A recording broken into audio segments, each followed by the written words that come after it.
My name is Myra, and I'm 33. This morning, my sister was standing outside my front door, sobbing into her sleeve, and for the first time in my whole life, I did not open the door for her. 9 months ago, she walked into my husband's apartment in a dress 2 sizes too tight and whispered that if he ever got bored with me, she'd treat him better. When I asked her about it, she laughed. "Relax," she said. I was testing his loyalty. I said nothing. That silence is the reason I'm still standing here, calm, in my own kitchen. What Mia did over those 9 months, no one in my family saw coming. But here's what none of them knew. I was writing all of it down. Welcome back to Hidden Family Revenge, the channel where quiet women stop apologizing and start keeping the receipts. If someone you love ever made you feel like protecting yourself was the crime, this story is for you. Drop a comment and be sure to subscribe. Before Mia moved back, I thought the hardest part of marriage was the night shift. I work in the NICU at a regional hospital outside Columbus. My whole job is small warm bodies and machines that beep when something changes. I chart everything: time, dose, the exact minute a heart rate dips and climbs back. It's a habit that would end up saving me, though I didn't know that yet. Daniel and I had been married a year and a half. We bought a little house in Dublin, 3 bedrooms, a maple in the front yard, and we painted the whole thing ourselves one August. He runs a heating and cooling company he built from one used van. 40 men work for him now. He still keeps a small apartment downtown, close to the shop. For the nights a job runs past 2 in the morning and driving home makes no sense. That apartment was ordinary to us. A bed, a coffee maker, work boots by the door. I never once thought of it as a place my sister would need a key to. We were not rich the way people picture rich. Daniel wore the same 3 flannels on rotation, but we were steady.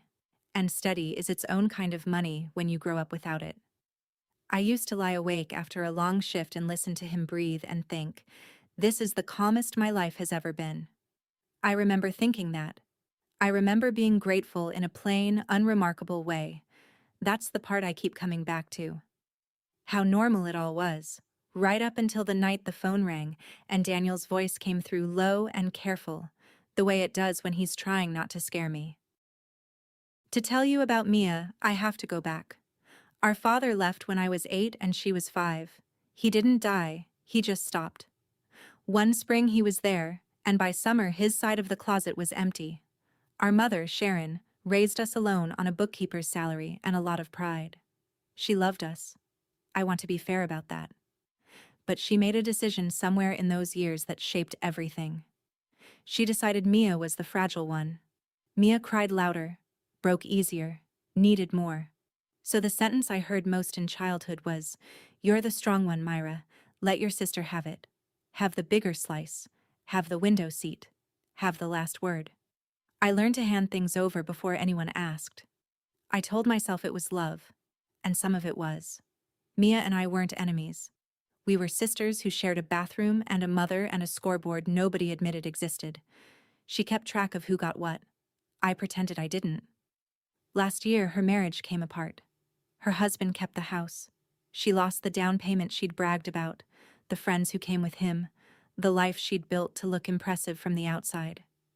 She moved back into our mother's spare room in Marysville, 30 minutes from us, and she showed up to Sunday dinners with a brightness that didn't reach her eyes. I felt sorry for her. That's the truth.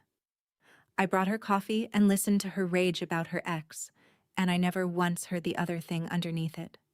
The sound of a person deciding the scoreboard was finally, unbearably, uneven. There was a moment at my wedding I filed under wine.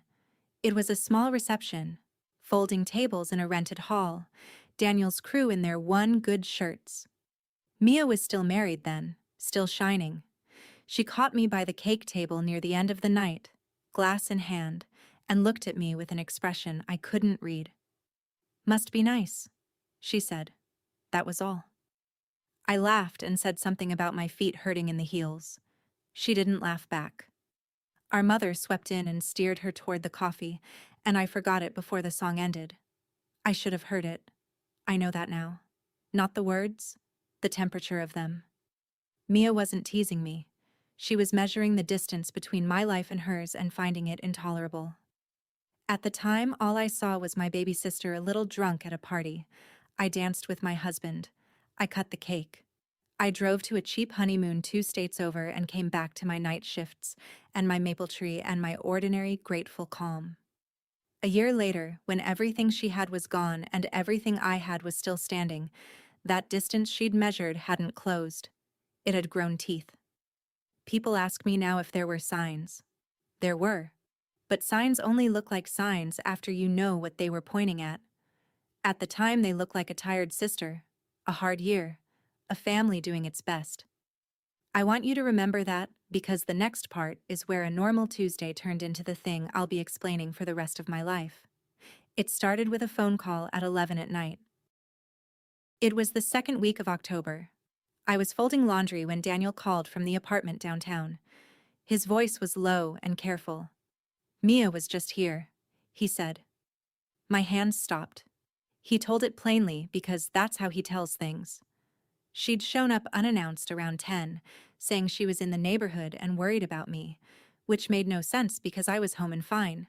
She was wearing a dress he described as not for a Tuesday. She'd stood too close in the kitchen, and then she'd leaned in and said, soft enough to pretend she hadn't, that if he ever got bored with me, she would treat him better. He'd told her to leave. She left. He called me before he even locked the door. I want to be clear about something. I did not doubt my husband for 1 second. He drove to Dublin that night and sat across from me at our own table and let me be furious. The next morning, I drove to my mother's house in Marysville, where Mia was staying, and I asked her to her face. I kept my voice even. I said, "You told my husband you'd treat him better." She smiled at me. She actually smiled. "Relax," she said. I was testing his loyalty. Then she laughed. A light, practiced laugh, like I was the one being dramatic. "Aren't you glad he passed?" I stood in my mother's kitchen with the coffee maker gurgling, and I understood, in a cold and complete way, that arguing with her was pointless. She had a reason ready for everything, so I said nothing. Not because I was weak. Because in that second I decided I would stop reacting and start watching. I drove home. I didn't cry in the car. I took out my phone, and I saved the one text she'd sent me that night, the little one that said, "No hard feelings, sis." And I started a folder. Daniel wanted to let it go. I understand why. He's a man who fixes things with his hands, and there was nothing here to tighten or replace. "She's your sister," he said that night, rubbing his face. "Maybe she's just going through something. Maybe if we don't feed it, it dies." I loved him for wanting that. I also knew it was wrong. In the NICU, you learn a hard lesson early. The baby who's quiet isn't always fine. Sometimes quiet is the emergency. I didn't announce a plan. I just started doing small, sensible things. I saved the text. I wrote down the date and the time of the apartment visit and what Daniel remembered, word for word, while it was fresh. I told him gently that he was never to be alone with her. Not to be cruel, but to protect us both. He agreed, a little sheepish, because part of him still felt silly treating family like a liability. "You think it gets worse?" he said. It wasn't quite a question. "I think," I said, "that a person who calls that a test isn't finished testing." He was quiet for a long moment. Then he got up and checked that the back door was locked, which it always was, and I understood he'd heard me. We didn't tell anyone. That was my second mistake, if you're counting, though I'm not sure I had a better option. I thought if I kept it small, it would stay small. I thought if I didn't make it a story, there'd be no story. What I didn't understand yet was that Mia was already telling a story of her own to anyone in the family who'd listen, and in her version, I was the one to watch. A week later, I told my mother. I did it in person, at her kitchen table, while Mia was out. I kept it short and calm. I said Mia had gone to Daniel's apartment and said something inappropriate, and that I needed the family to take it seriously. My mother's face did the thing I'd watched it do my whole life. It rearranged itself to protect Mia before I'd finished the sentence. "Oh, honey," she said. "That's a misunderstanding. You know your sister. She's just been through a divorce." As if a divorce were an explanation for standing in my husband's kitchen in a tight dress. I said, "Mom, she told him she'd treat him better." My mother reached across and patted my hand, which is what she does instead of hearing me. "She was probably drinking," she said. "Don't make this into a thing. She needs family right now, not accusations." I looked at the woman who'd told me my whole childhood to let my sister have it, and I realized she was about to tell me to let my sister have this too. My marriage, my peace. I didn't argue. I'd learned that morning in October that arguing with a Vance woman who's decided something is like arguing with weather. I finished my coffee and I drove home to Dublin and I added a line to my folder. Date, time, what she said. "I want to stop here and say something to you directly." I know how this sounds. A grown woman keeping screenshots of her own sister. If you've ever been made to feel crazy for trusting your own eyes, stay with me. It gets clearer, I promise. Subscribe so you don't miss how it ends, because the part where I stopped explaining myself is the part that changed everything. My mother called me 2 days later and her voice had a new edge. "I talked to Mia," she said. "She's very hurt, Myra. She feels like you're twisting a kind gesture into something ugly." A kind gesture. I sat down on the stairs. Then came the sentence I'd hear so many times over the next 9 months that it stopped sounding like words and started sounding like a door closing. "Please," my mother said, "don't tear this family apart." I didn't say anything for a second. Then my Aunt Gail called that same evening, unprompted, to tell me she'd heard I was having a hard time, and that jealousy between sisters was natural, but I shouldn't let it get out of hand. Gail is my mother's older sister and the family's public address system. Whatever she knows, the whole family knows by Sunday. And what she knew, clearly, was Mia's version. I understood then exactly how alone I was going to be. If I pushed, I wouldn't just be fighting Mia. I'd be fighting my mother, my aunt, and a story that had a head start. The old me would have backed down. The old me had backed down my entire life, handed over the window seat, the last word, the bigger slice, to keep a peace that only ever cost me. But I'm not built for weather anymore. I'm built for monitors.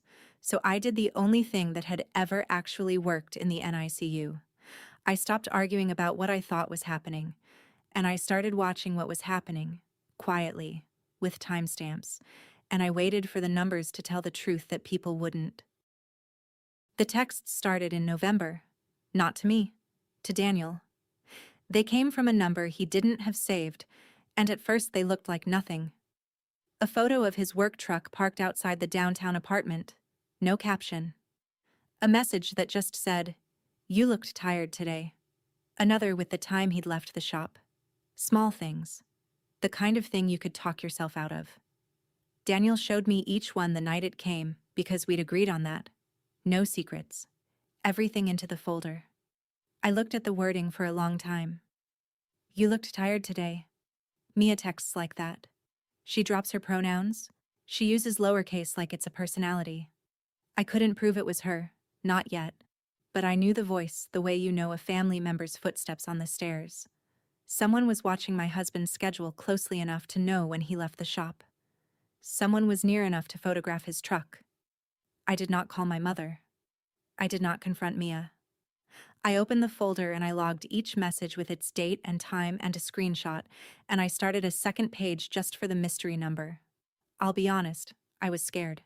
There's a specific fear that comes from being watched by someone who smiles at you across a holiday table.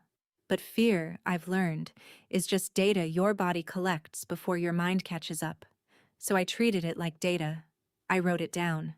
And I told Daniel that the next time he saw that truck photo person, he was to note the time and tell me, because a pattern was forming. And patterns, unlike feelings, are things you can eventually hand to someone with a badge. I gave her one chance to stop. I drove out to my mother's house on a gray Sunday and got Mia alone on the back porch. I didn't accuse. I said plainly, Someone's been texting Daniel from an unknown number, photos of his truck, his schedule. I watched her face. She didn't flinch. She tilted her head with a sympathy so smooth it was almost admirable. "Myra," she said, "do you hear yourself? You think I'm stalking your husband?" She let out a soft, sad laugh. "I think you're really struggling, and I think you should talk to somebody. That's the move, if you've ever been on the other end of it. They don't deny the act. They deny your sanity. They take your evidence and hold it up as a symptom." My mother appeared in the doorway with a dish towel, right on cue, and said, "Girls, please." She looked at me, not Mia. "Myra, you can't just accuse your sister of things." I stood on that porch and felt the ground shift under the whole family. It wasn't just that Mia lied. It was that the lie was pre-approved. My mother wasn't going to make her stop. She was going to make me stop. I said, "Okay. Just that." "Okay." I could see it confused Mia. She'd braced for a fight, and I handed her nothing to push against. On the drive home, I understood that I would never get a confession by asking, because asking put the story in her hands, and she was better at stories than I would ever be. But there was one thing she couldn't outtalk. A camera doesn't get confused about who's telling the truth, so I decided to get more of them. Here is where my boring job became my whole defense. I chart for a living. I know how to build a record that holds up when a doctor is skeptical, and a family is frightened, and everyone's memory has turned to fog. So I built one. I bought a doorbell camera for the front and a second small camera for the back, the kind that saves clips with the date and time burned right into the corner. I had the locks on the Dublin house changed, both doors, new keys I gave to no one but Daniel. I opened a spreadsheet because of course I did, and I gave every incident a row. Date, time, what happened, who saw it, which file it lived in. I wasn't collecting revenge. I was collecting facts. There's a difference, and the difference is the whole story. Revenge is loud and it's about you. Facts are quiet and they're about what's true. Daniel watched me set up the second camera one Saturday and said, "You really think we're going to need all this?" He wasn't doubting me anymore. He just hated that it was real. "I hope we don't," I said, tightening the last screw. "But if we do, I'm not going to be standing in front of anyone with only my word against hers. She's better at words." He came and held the ladder without being asked, and something settled between us, the particular closeness of two people who've decided to stop hoping a problem will disappear and started preparing for it instead. That night I slept better than I had in weeks. Not because the danger was gone, because for the first time I wasn't only feeling it, I was recording it. And a record, unlike a feeling, cannot be talked out of what it saw. In December she started appearing. The first time I told myself it was chance. I came out of the hospital after a night shift, 6 in the morning, sky still black, and Mia was sitting in her car in the visitor lot. She waved like it was the most natural thing in the world. "I was just driving by," she said through the window. "Thought I'd see if you wanted breakfast. The hospital is not on the way to anywhere she needs to be." I said I was tired and going home. I wrote it down in the car before I pulled out. Date, time, location. Then it happened again, 2 weeks later at the diner near Daniel's shop where his crew eats lunch. She was in a booth by the door when he walked in with 2 of his men. She smiled and waved him over. He nodded once and sat somewhere else, and he texted me a photo of the time on the wall clock before he'd even ordered, because we'd built that habit and the habit was holding. 2 appearances. Maybe you shrug. But I wasn't feeling anymore. I was counting, and the count was climbing.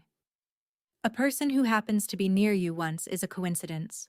A person who keeps arranging to be near you, at your work, at your husband's work, in the small hours, is a pattern. I didn't know the exact legal word for it yet. I would learn it soon enough. What I knew was that the distance between "my sister is being weird" and "my sister is following us" had closed, and I had the timestamps to prove the direction it moved. I filed each one. And I waited, because I could feel her building towards something, and I wanted the camera pointed at it when she got there. I tried my mother one more time. I thought if I brought her something concrete, she'd have to see it. I drove to Marysville with the 2 diner and parking lot incidents written out, times and all, and I sat across from her, and I read them to her plainly. No drama. Just the log. When I finished, she was quiet, and for 1 second I thought I'd reached her. Then she said, "Her birthday's coming up. My 60th. Everyone's coming." I stared at her. "Mom, did you hear what I just told you?" She folded the dish towel in her lap into a small, careful square. "I heard you think your sister is following you," she said, "and I'm asking you not to blow up my birthday. Can we just have one nice thing?" There it was. The whole shape of my childhood in a single sentence. Keep the peace so the party looks right. Let your sister have it. I saw, for the first time with total clarity, that my mother wasn't cruel. She was terrified. She'd spent 30 years so afraid of losing the fragile daughter that she never once checked whether she was losing the steady one. She was managing a fear, and the fear was bigger than the facts. I almost felt sorry for her. I did.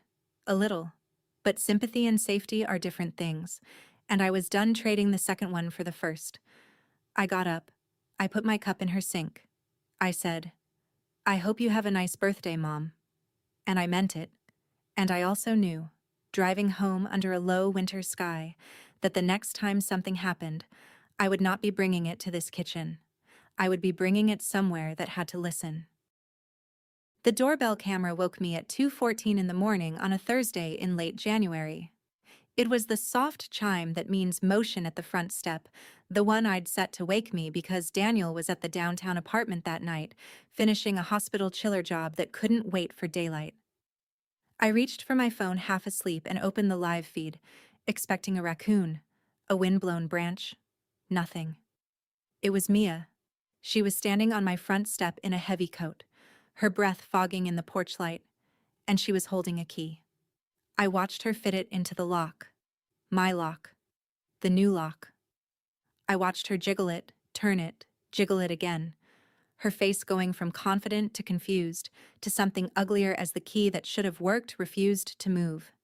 She'd come to my house in the dead middle of the night with a key to my front door, and the only reason she wasn't standing in my bedroom is that I'd changed the lock in November and told no one. I did not scream. I did not call her. I did not call my mother. I sat up in the dark, my heart doing the thing hearts do, and I hit record on the clip, and I watched her give up, look up at the camera she finally noticed, and hold my gaze through the lens for one long second before she walked back to her car and drove away. I saved that clip 3 times, to 3 places. I named the folder with the date. Then I sat very still and asked myself the only question that mattered. She had a key to a lock that didn't exist anymore, which meant she'd had a key to the one that did. And I wanted to know, more than I'd wanted anything in months, exactly who had put it in her hand. The key was easy to trace, which somehow made it worse. When Daniel and I moved into the Dublin house, I'd given my mother a spare, the way you do, for emergencies. She kept a little rack of labeled keys by her back door, every house in the family hanging there in a neat row. I remembered it the second I stopped panicking. So the next morning, I drove to Marysville, and I didn't ask Mia anything. I asked my mother. I stood in her kitchen and I said, "Mom, where's our spare key? The one I gave you for the Dublin house." She went to the rack, and the little hook labeled in her handwriting was empty. She stared at it. I watched the understanding move across her face slowly, like water finding a crack. "Mia asked to borrow it," she said. Her voice had gone small. "In the fall. She said she'd water your plants while you were on that weekend trip." We hadn't taken a weekend trip. There were no plants. My mother had handed my sister the key to my home based on a lie so thin it should have torn in her hands, because it never once occurred to her that Mia might be the danger. I didn't yell. I took out my phone, and I showed her the clip. 2:14 a.m. Mia at my door with a key. My mother watched it with her hand over her mouth, and when it ended she said, "There has to be an explanation." And I understood, finally and completely, that there was nothing I could show this woman that would move her, because the explanation she needed wasn't about facts. It was about not losing her baby. So I stopped trying to convince her. I took the empty hook as its own kind of evidence, and I left. I showed Daniel the 2:14 clip that night at our kitchen table. He watched it once, then again, and by the second time his jaw had set in a way I'd only seen when a job went badly wrong on someone else's watch. "That's it," he said. "No more waiting to see if it dies on its own." He'd been the one, back in October, who wanted to let it go. Now he was the one saying we needed a lawyer. I didn't gloat. There's no room for that when the person you love finally sees the shape of the thing that's been circling your house. "I already have a list," I said, and I did, because I'd started it the morning after the porch. We agreed on the plan out loud so it would be real for both of us. Keep recording everything. Keep every camera charged. Change nothing about our routine that would tip her off. And take the whole folder, the clips, the texts, the log, to someone who could tell us what it was worth. Daniel reached across the table and put his hand over mine, rough and warm. "I'm sorry I told you to let it go," he said. "You saw it before I did." I told him the truth, which is that I hadn't seen it because I was smart. I'd seen it because I grew up learning to watch a woman's face for the exact second she decided I didn't matter. That's a terrible skill to have. It's also the one that was about to save us. I want to say one thing to you before we go on. People kept telling me to let it go, to keep the peace. Maybe someone told you that too. If you've ever been the reasonable one until it nearly cost you everything, comment boundaries below. And keep watching. In February, she stopped coming to the door and started becoming me. I found out by accident. A locksmith called my cell on a Tuesday to confirm an appointment. "Just verifying the reschedule, Mrs. Appleton," he said. "You wanted the Dublin address? Front and back deadbolts? Thursday morning?" I had not called a locksmith. I stood in the hospital hallway in my scrubs and made him repeat everything.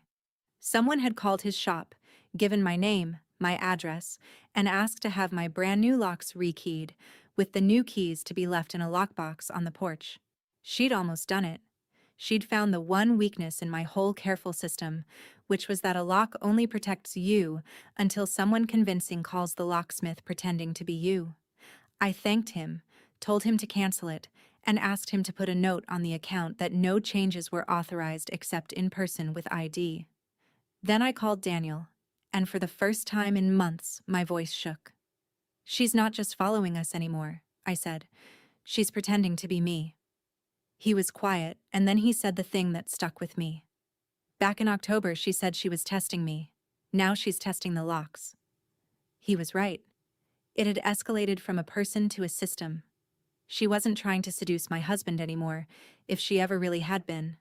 She was trying to get inside my life and take it apart from within, using my own name as the crowbar.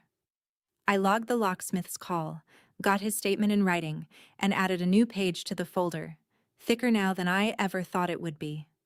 And I started to wonder, with a cold and specific dread, where else in the world my name was being used by someone who wanted my life for herself.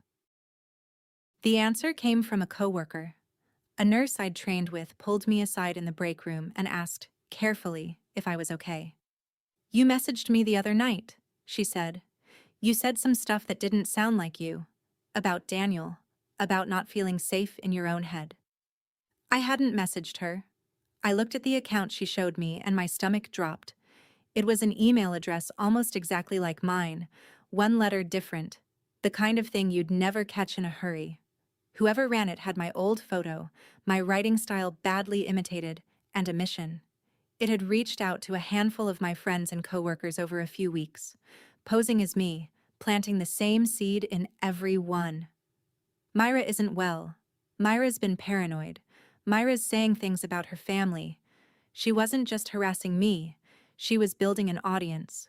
She was writing the story she'd tell later, the one where I was the unstable sister making wild accusations, and she was seeding it in the mouths of the very people who'd be asked, someday, what they'd noticed."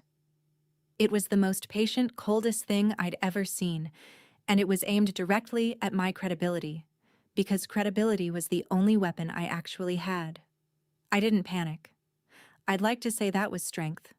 Mostly it was practice. I asked my coworker to forward me every message, with the headers, and I added them to the folder.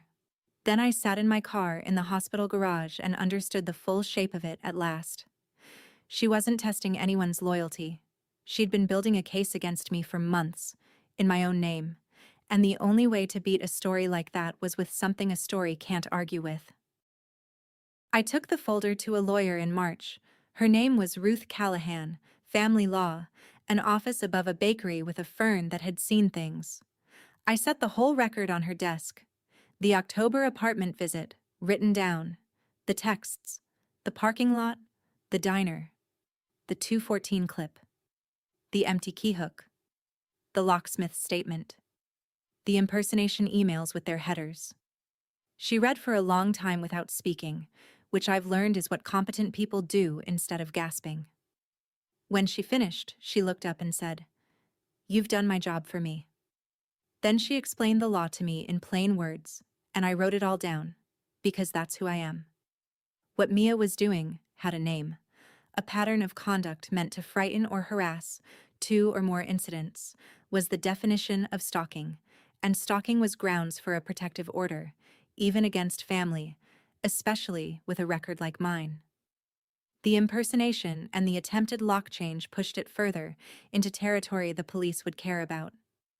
"The clip is your spine," Ruth said, tapping the 214 timestamp. "A key to your door at that hour. Nobody talks their way around that." She told me what to keep doing. Document everything. Change nothing rashly. File a police report on the attempted entry to create a record. And when the pattern was undeniable, we'd petition the court. I left that office with a checklist and something I hadn't felt in 5 months. Not relief, exactly. Direction. For so long I'd been on defense, watching monitors, catching her moves after they happened. Now I had a path that ended somewhere. And for the first time, I let myself imagine the day I'd stop reacting to Mia's story, and finally, calmly, tell my own. The family closed ranks in April, right as my mother's 60th birthday came into view. It was as if they could feel me getting close to something and wanted to make the cost of it unbearable first. My mother called and cried and said the sentence again, the one that had become the family anthem. "Please don't tear this family apart." My Aunt Gail took it public. She called cousins, old neighbors, an uncle in Dayton I hadn't spoken to in years, and she told them all a tidy, terrible version of events. Myra's gotten obsessed. Myra's threatening to have her own sister arrested over nothing. Poor Mia, just out of a divorce, and her big sister won't leave her alone. My phone filled with messages from relatives I loved, gently disappointed in me, and every one of them was a small stone added to a wall between me and the truth. I won't pretend it didn't work on me. It did. There were nights I lay awake and wondered if I'd become the thing they said I was. If a person could gather evidence so carefully that the gathering itself was the sickness. That's the cruelest part of what Mia built. She made my own defense feel like a symptom. But then I'd open the folder. I'd look at the 214 clip, my sister's face going ugly at a lock that wouldn't turn, and the doubt would burn off like fog on a monitor. I wasn't obsessed. I was accurate. There's a difference, and I held on to it with both hands. The birthday was coming, still weeks away, and the whole family would be there. And somewhere in the back of my mind, a plan was quietly assembling itself, the way a diagnosis does, from 100 small readings that finally point one direction. She got inside in May. I came home early on a Wednesday, a rare thing, a shift cut short when the unit was quiet, and I knew something was wrong before I reached the door. The gate on the side yard was open. We never leave it open. I let myself in the front, calling out on instinct, and I heard movement in the back of the house, in the bedroom, and every nerve I had lit up at once. I did not run. I did the thing they teach you for a coding patient, which is to move toward the emergency slowly and keep your head. I walked back to my own bedroom, and there was my sister, standing at Daniel's dresser, with 2 of his shirts in her hands. She'd come in through the bathroom window, the one with the latch that never quite caught, the one only someone who'd known this family for years would know about. She looked at me. She didn't even startle. "I was just checking on you," she said, smooth as ever. The gate was open. I got worried. The gate she'd opened, the window she'd climbed through, my husband's shirts in her hands, mid-arrangement, staging something I didn't want to imagine the caption for. I stood in the doorway of my own bedroom, and I felt something go very quiet and very cold inside me, quieter than fear, past anger, into the flat, clear place I go when a baby stops breathing and everyone else in the room is screaming. "Put the shirts down, Mia," I said. My voice didn't shake. "And walk out the front, so the camera gets you." She blinked. For 1 second the mask slipped, and I saw it. The pure surprise of a person who'd always been the one with the plan. She set the shirts on the bed. She walked out the front, and the camera got all of it. Her face, the time, the truth she could never talk her way out of again. I called the police that afternoon. Not to have her dragged away in the moment. She was already gone. But to do the thing Ruth had told me to do months before. Create a record. 2 officers came to the house. I walked them through it calmly. The open gate, the bathroom window, the shirts. And I played them the clip of Mia leaving out my front door with the timestamp in the corner. Then I played them the 2:14 clip. Then I handed them a printed summary of the whole folder, dates and times in a neat column. Because I'd learned long ago that tired people trust a clean chart.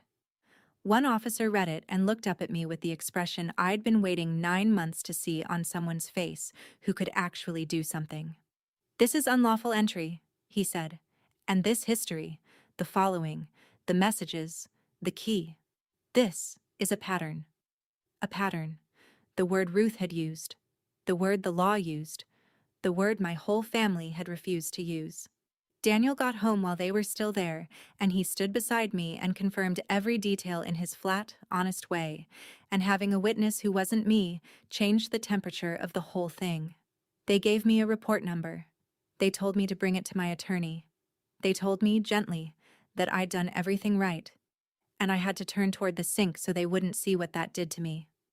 For months I'd been the only person insisting the sky was falling. Now 2 strangers with badges had written it down in an official book. The story was no longer mine against hers. It was documented. And documented things, unlike sisters, cannot smile at you and call the truth a symptom. Mia called me that night. I almost didn't answer. When I did, the voice on the other end wasn't the smooth one. It was cracked open, raw, the real thing under the performance. "You're going to ruin me," she said. Not a denial. Not. "I was just checking on you." For the first time in 9 months, she wasn't managing me. She was bleeding. I stayed quiet, the way I'd learned to, and into that silence she said the truest thing she ever said to me. "You always got the good one." Her voice broke on it. "The good dad memory, the good grades, Mom's good side, and now the good husband, the good house, the good life, and you didn't even have to fight for any of it. It just came to you." I sat on the stairs and listened to my little sister tell me that everything she'd done to me was, in her mind, just her finally reaching for a slice at the table where she'd been told her whole life to wait her turn. I understood her completely in that moment. I want to be honest about that. I understood. And I even ached for the 5-year-old she'd been. But understanding a wound is not the same as letting it keep cutting you. "Mia," I said, "you didn't want the good one. You wanted mine." She went silent. "I hope you get help," I said. And I meant it. And then I did the hardest thing I'd done in 9 months. I hung up before she could reel me back in with the next line. Because I finally knew that her pain was real, and that it was hers to carry, and that carrying it for her had never once made her put it down. I filed for the protective order the following week. Ruth and I sat in the county courthouse and submitted the whole thing, months of it, organized like a patient chart. The October apartment visit, the anonymous texts, the parking lot, the diner, the pattern of appearances, the 214 clip, the empty key hook and my mother's own words about the fall, the locksmith's statement, the impersonation emails with their headers, the unlawful entry and the police report number. The judge read it in chambers, and a temporary protective order was granted that afternoon, with a full hearing set for a date a few weeks out. Temporary, but real. On paper, with a seal. I remember signing my name and thinking how strange it was, that the same name Mia had used as a crowbar was now the name on the thing that would keep her away. Ruth walked me out and said, "The temporary order will be served on her. Do you know where she'll be?" And I did. I knew exactly where she'd be, and when, because the whole family had been talking about it for months. My mother's 60th birthday party. That Saturday. Everyone would be there. I had a choice to make, and I made it standing on the courthouse steps in the spring sun. I could ask the officers to serve the order quietly, some ordinary weekday, at my mother's house, when no one was around. Or I could let it happen where Mia had spent 9 months building her audience, in front of the very people she'd told her story to. It wasn't about humiliating her. It was about the truth standing up in the same room where the lie had been sitting comfortably for months. I told Ruth I'd think about it. I already knew.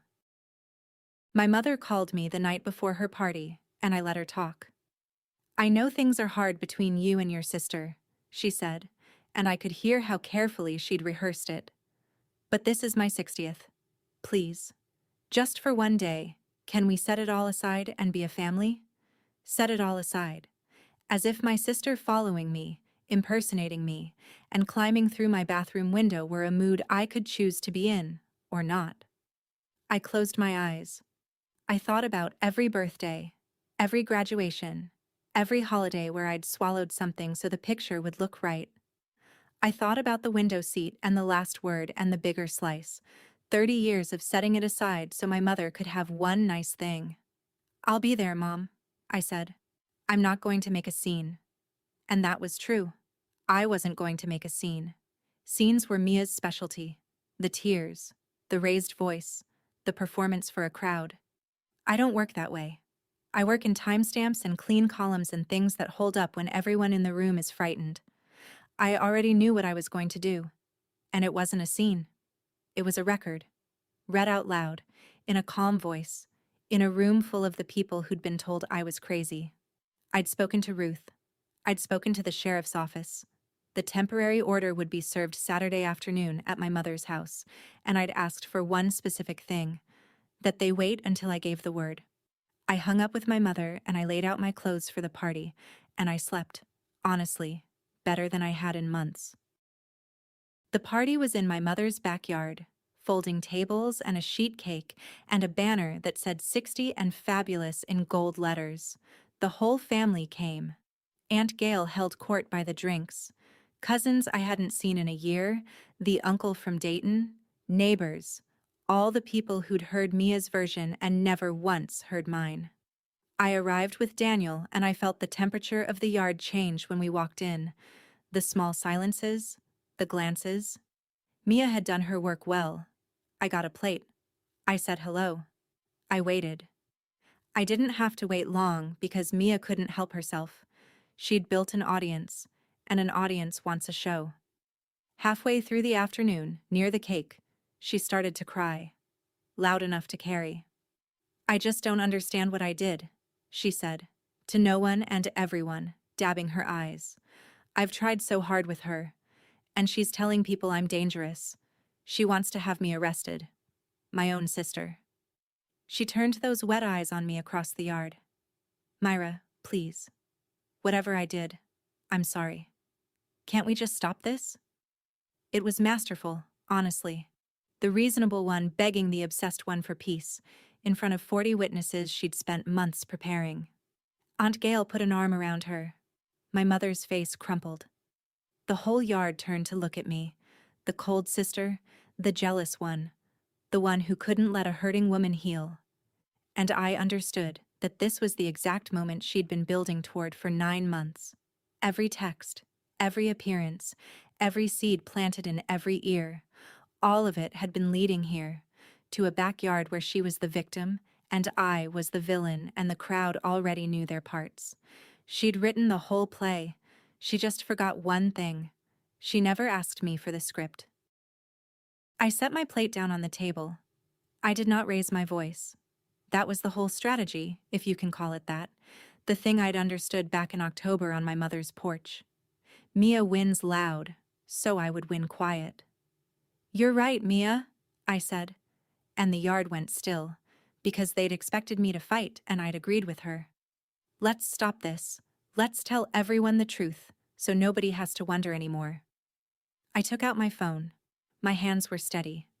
I've held them steady over a 2-pound baby with a whole family watching, and I held them steady now.